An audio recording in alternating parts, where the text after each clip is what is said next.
বিভিন্ন রকম অপ্রয়োজনীয় বা সৌন্দর্য বর্ধনকারী আগ্রাসী উদ্ভিদের মধ্যে একটি অতি গুরুত্বপূর্ণ অতি পরিচিত হচ্ছে থানকুনি পাতা। আঞ্চলিক ভাষায় অনেক নামে বলা হয়, তবে এই পাতাটা আমাদের শরীরের জন্য অত্যন্ত উপকারী। কাঁচা বেটে রসুন সহযোগে লবণ সহযোগে বেটে পেটের অনেক উপকার হয়। এতে রয়েছে আয়রন, ভিটামিন সি।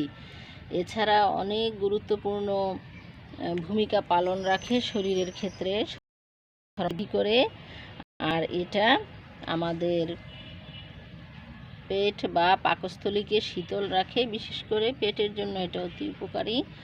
এটা শুধু ভর্তা কাঁচা বেটে খাওয়া নয়, এটাকে বিভিন্নভাবে রান্না করে খাওয়া যায়, আলু কুচি করে সাথে করে ভাজি করে খাওয়া যায়, এছাড়া জিওল মাছ দিয়ে ঝোল করে খাওয়া যায়।